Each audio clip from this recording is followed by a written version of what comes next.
বন্ধুরা, দোকানের একঘেয়ে মিষ্টি খেয়ে খেয়ে যদি বিরক্ত হয়ে যাও বা নতুন ধরনের যদি মিষ্টি খেতে ইচ্ছে করে, তাহলে ঘরে পড়ে থাকা মাত্র 2-3টি উপকরণ দিয়ে এই নতুন স্বাদের মিষ্টিটা তৈরি করে নিতে পারো। রসালো নরম তুলতুলে মুখে দেওয়া মাত্রই মিলিয়ে যাবে এই মিষ্টিটাকে রসমালাইও বলতে পারো। আর এই মিষ্টিটা তৈরি করতে কোনো রকম আটা ময়দা সুজি কিছুই লাগবে না। নমস্কার বন্ধুরা, বেঙ্গলি ওভেনে তোমাদের সবাইকে স্বাগত জানাই। মিষ্টিটা তৈরি করার জন্য ওভেনে একটা কড়া বসিয়ে এর মধ্যে একটা স্টিলের বাটির মাপ করে 1.25 বাটি চিনি দিয়ে দিয়েছি। ফ্লেমটাকে মিডিয়ামে রেখে কড়ার মধ্যে চিনিটাকে একটু ছড়িয়ে দিয়েছি। প্রথমেই খুন্তি দিয়ে নাড়াচাড়া করার কোনো প্রয়োজন নেই। যখন চিনিটা গলতে শুরু করবে তখন খুন্তি দিয়ে এইভাবে অনবরত নাড়াচাড়া করতে হবে। এই সময় ফ্লেমটা একটু কমিয়ে দিতে হবে। আর এখন নাড়াচাড়া বন্ধ করা যাবে না। নাড়াচাড়া বন্ধ করলে ক্যারামেলটা কড়াই ধরে যেতে পারে।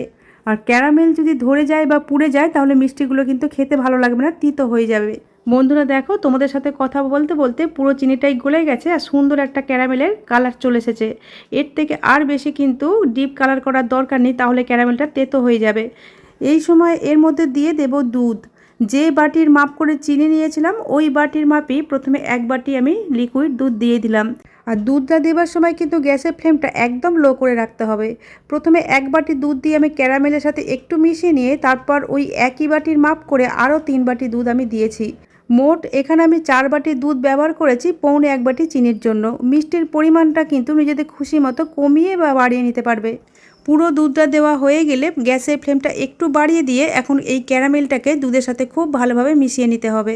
ক্যারামেলটা প্রথম অবস্থায় একটু শক্ত হয়ে থাকলেও দুধটা যখনই ফুটতে শুরু করবে ক্যারামেলটাও কিন্তু দুধের সাথে মিশতে শুরু করবে। 1 থেকে 1.5 মিনিটের মধ্যেই পুরো ক্যারামেলটা দুধের সাথে মিশে গিয়ে দুধের একটা দারুণ কালার এবং ফ্লেভার চলে আসবে। এর ফ্লেভারটাকে আরও একটু ভালো করার জন্য এখানে আমি 2টো গোটা এলাচের মুখ দুটো খুলে দিয়ে দিলাম। ফ্লেমটা এই সময় মাঝারিতে রেখে দুধটাকে 1.5 থেকে 2 মিনিট ফুটিয়ে নিয়েছি।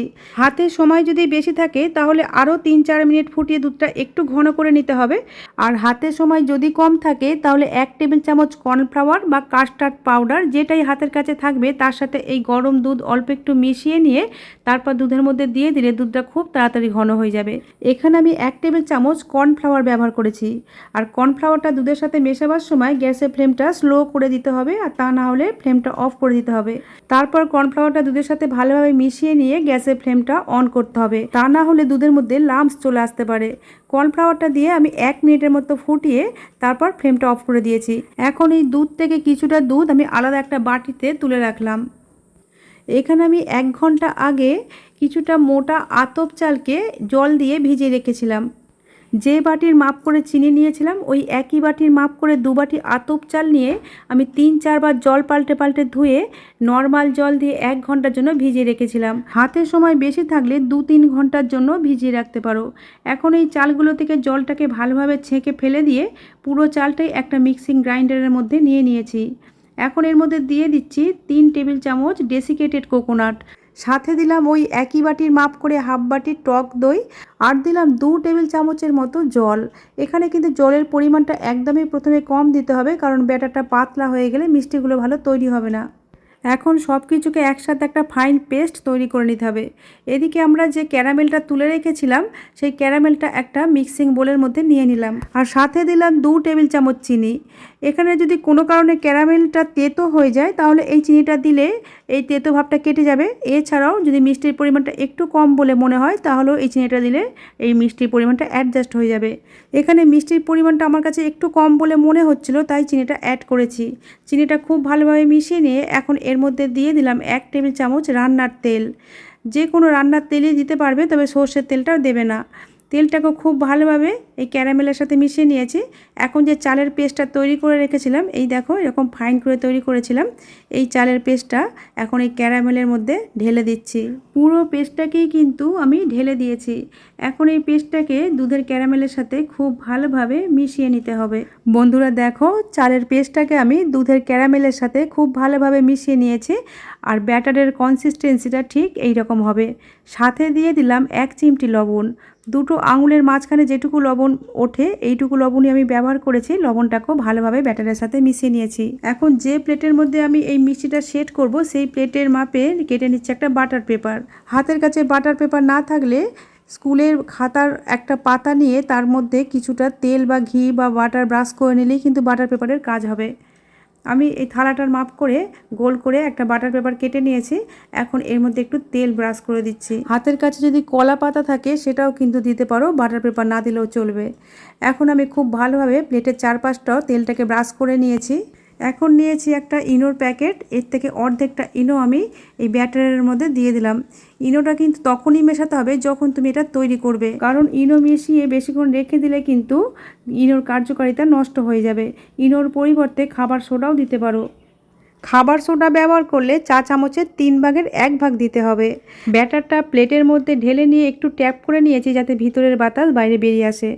আগে থেকে কিছুটা জলকে একটা হাঁড়ির মধ্যে আমি ফুটতে দিয়েছিলাম। এই ফুটন্ত জলের ওপরে এই প্লেটটাকে আমি বসিয়ে দিলাম। এখন এর উপর দিয়ে একটা চাপা দিয়ে দিতে হবে, আর চাপাটা এমনভাবেই দিতে হবে যাতে ভিতরের বাষ্প বাইরে বেরিয়ে আসতে না পারে। ফ্লেমটাকে মিডিয়াম করে 12 থেকে 15 মিনিট স্টিম করে নিতে হবে। 15 মিনিট পরে আমি তোমাদের এখন দেখাচ্ছি বন্ধুরা। একটা চামচের হ্যান্ডেল বা টুথপিক দিয়ে একটু চেক করে দেখে নিতে হবে। যদি চামচের হ্যান্ডেল বা টুথপিকটা ক্লিন বেরোয় তাহলে বুঝতে হবে মিষ্টিটা তৈরি হয়ে গেছে। এখন আমি এটাকে নামিয়ে নেব, আর এই মিষ্টিটাকে একটু ঠান্ডা করে নিতে হবে। গরম অবস্থায় বের করতে গেলে কিন্তু ভেঙে যেতে পারে।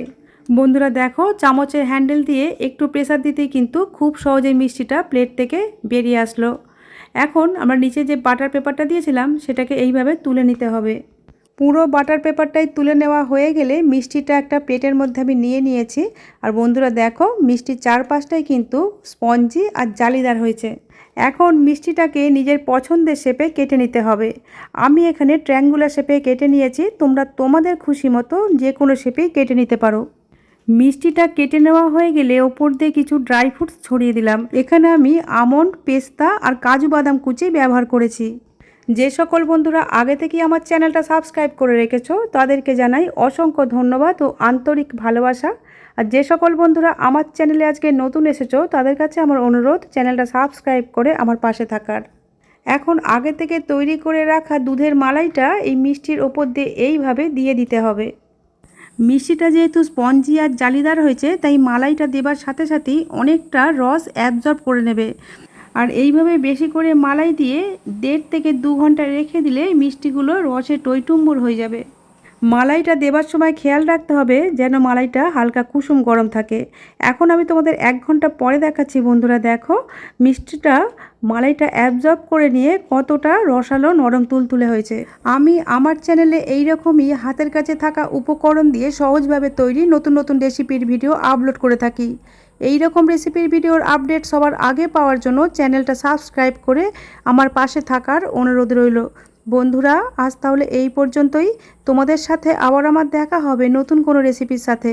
তোমরা ভালো থেকো, সুস্থ থেকো, সাবধানে থেকো।